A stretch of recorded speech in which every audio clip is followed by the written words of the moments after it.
Good morning, everyone, and thank you so much for being here this morning. Those of you who are in the room, and those of you who are watching now live on Facebook or will be watching later, welcome. Thank you so much for being here. As Carter said earlier, we are a New Thought Center. We believe that we are individualized expressions of the one love, that we have the power to shape and create our lives through the power of our thoughts.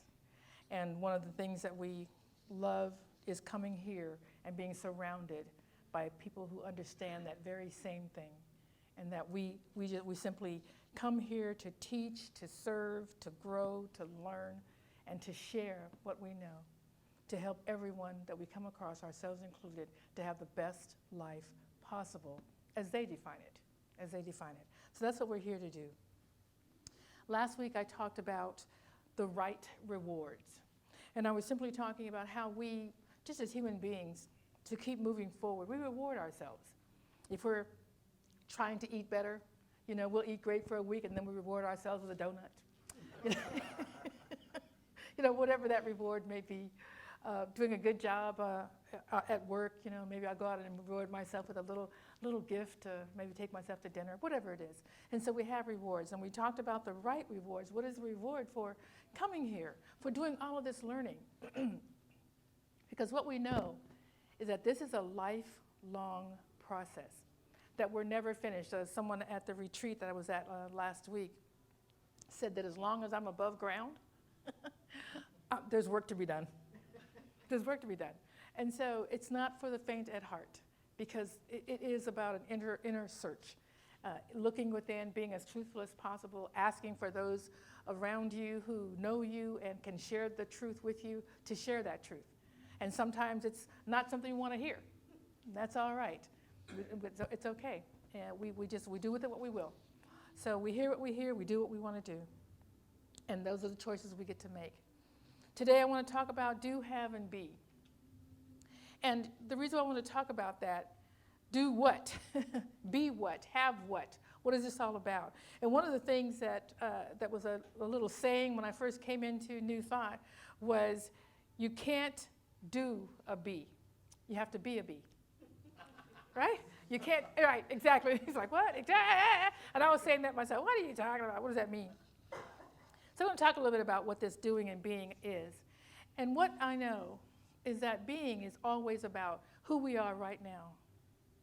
We are just here in this room, who we are right now, just being ourselves. But being is also about evolving, because nothing stays the same, right? Nothing stays the same. We're either growing or we're shrinking. That is it. Those are the 2 point choices.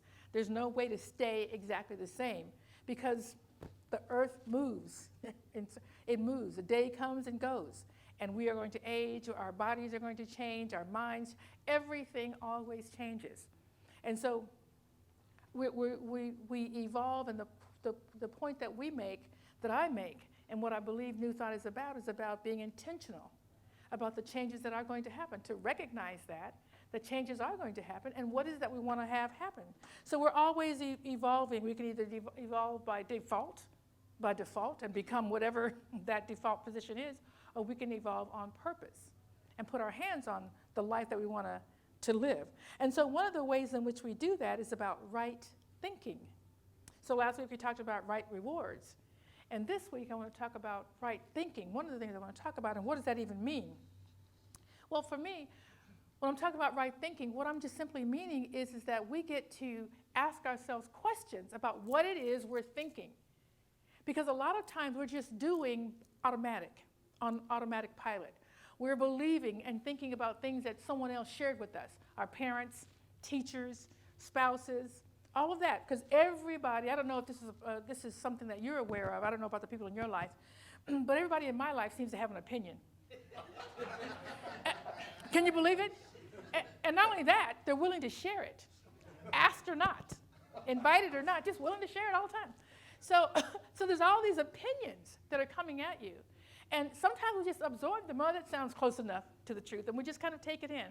But the way that we live a real life, the best life for us, I don't mean a real life. Life is always real. A purposeful life An intentional life is by asking questions about whether or not what I'm thinking is real or not. I shared with you a few weeks back, and I'm going to share it again, even though it's embarrassing, but it makes the point, is that my sister's a caterer. Many of you know that she's a caterer, and she had a very large event a few weeks back, and so the whole family was called on board to go and do this catering event. And I love it. I love catering. I love being around people, and I love all the leftover food.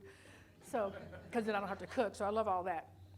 But I was very tired when I came back, when I was driving home, because it was over in Dallas, and when I was driving home, I was so tired.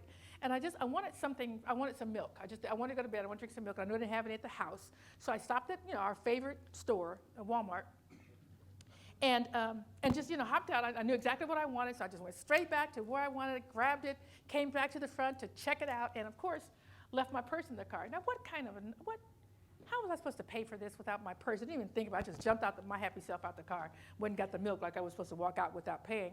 So I just went there's a little space, in Walmart where they have an attendant at the self-checkout. So I walked over to the attendant and I put my bag down and I said, hey, I'm just going to leave. I forgot my purse. I'm just going to leave my stuff right here. And I'm talking to him, and he's looking this way, not even talking to me, or not even looking at me. And he said, yeah. Okay. So already, what's going on in my head, already upset. Because it was a young person, and I'm an older person.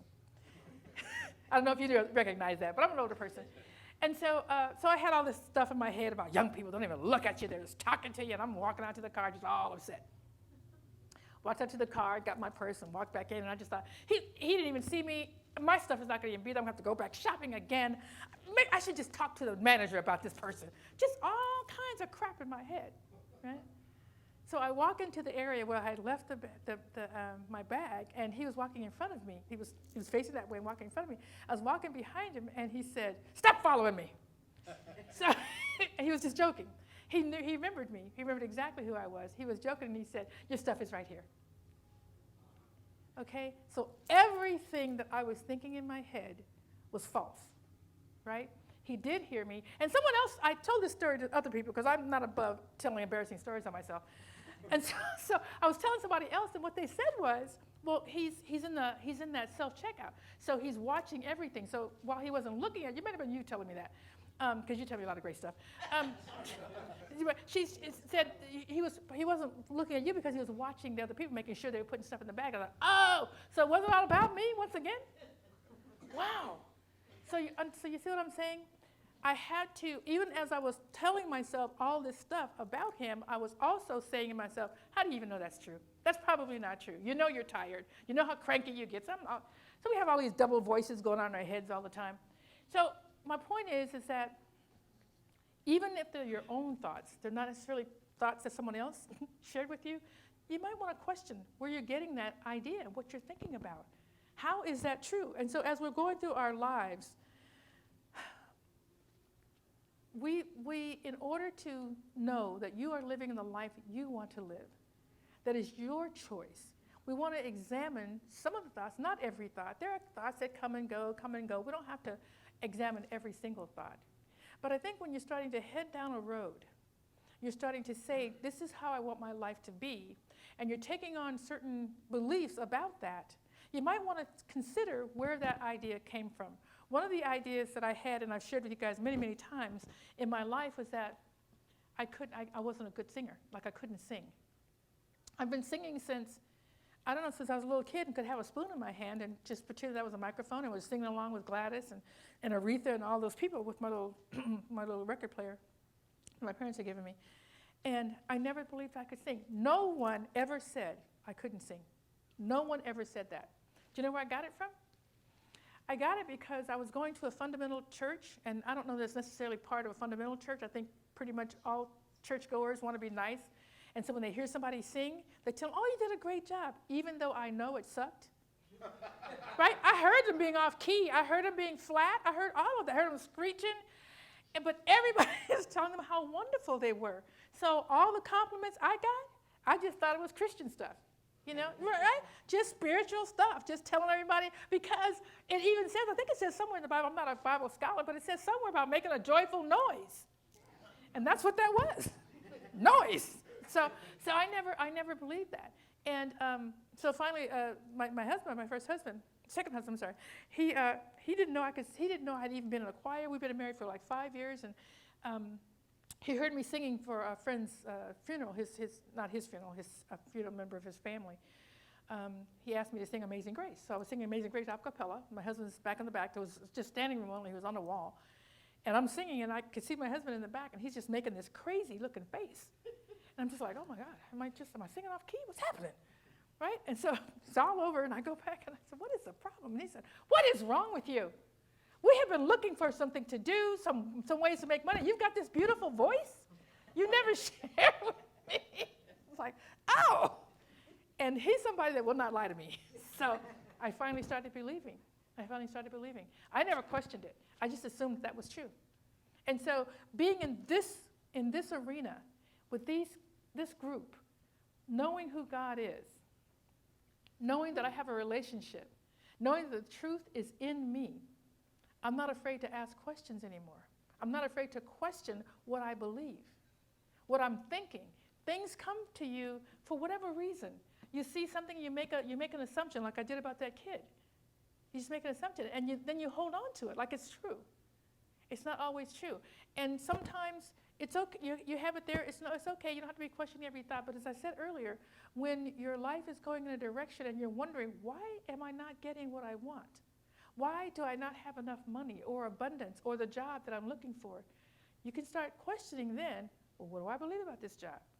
What do I believe I'm capable of doing? What do I believe I deserve? What do I believe about abundance? And start seeing what's going on. And then you get to change your thoughts and start being who you really are, which is an individualized expression of God, which means abundance flows through you, abundance in all ways. Everything whatever you want to call abundant, health, wealth, plenty, is ours because that's who we are. And if we don't have that, then that's the question we could ask ourselves. Why is that? Because I am that I am. And all things flow through me. Am I not then open for the channel? Is that what it is? In some way, there's something inside me that blocks that off, and I get to look at that. You get to look at that. Do you see? That's the power we have. That's the power we have. So that's what I want to talk about being and doing. And our doing comes from being.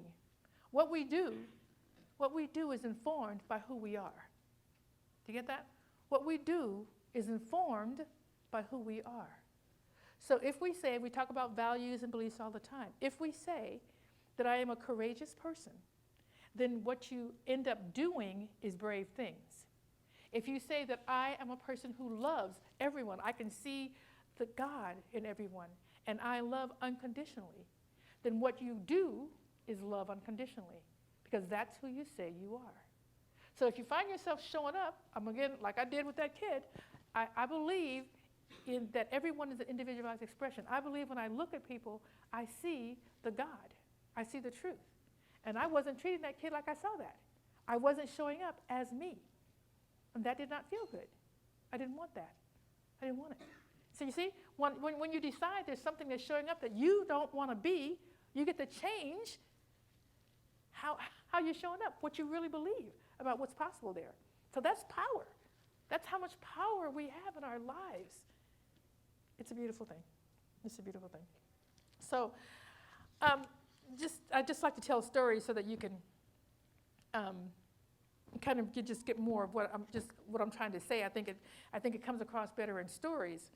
And the story that I want to share with you, another story about becoming and evolving, is this story that's this thought that is in the common consciousness, the collective consciousness, and that as we get older, that we need to stay busy, right? We want to keep our minds active, because if you're not working on it, it either things grow or shrink. Nothing stays the same. Grows, shrinks. That's it, right? Doesn't stay the same. So our minds are the same. And it's in the common knowledge base that we have to stay busy in order to keep our minds growing, or at least not shrinking. Just keep it. If it's not growing, at least stop it from shrinking. That's what we're hoping to do. That's the hope.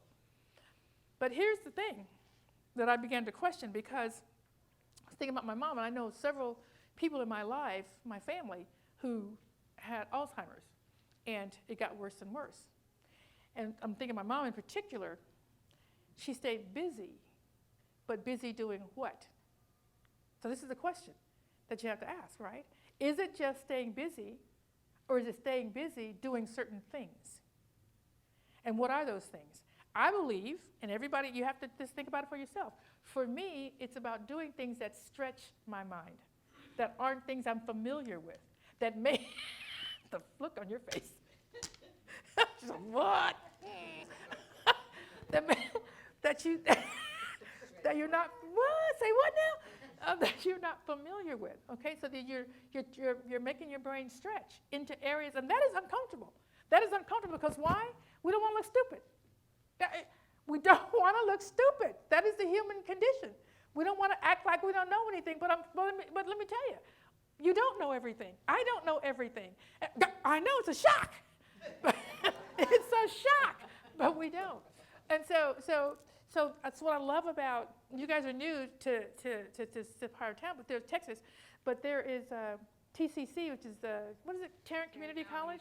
Tarrant Community College that has a senior program that has and there's 5 different locations that you can go to in the town. And it has so many classes that you can take, computer classes and singing and stretching and yoga, and just on and on and on. And so I take a class at least one, a semester, just to keep growing, just keep looking at things I don't know how to do, like Excel, right? Or PowerPoint, like I understand it, but I don't really know how to make it look pretty. Or even photography, or anything that makes my mind expand. That's what I believe. That's what I believe. So it's not being busy. It's not necessarily just being busy. It's doing mind-expanding things, learning something new. That's fun for you. That's fun for you. That keeps your mind active. That's the activity. So I started questioning that because of my mother, because what she did was just sat and watch the same television shows that she loved to watch, and we would sit and watch with her. But that's what she would do. Just kept doing the things that she was used to doing. And so she wasn't growing, and she was forgetting a lot more things. And I don't know necessarily that she would have not forgotten things. I don't know that was the only thing. I think it would have helped, though. I believe it would have helped. I'm going to continue to do that. That's the road I'm going down. That's the road I'm going down. Yes, darling. What? Can I just say that even though I have that look, I don't mind looking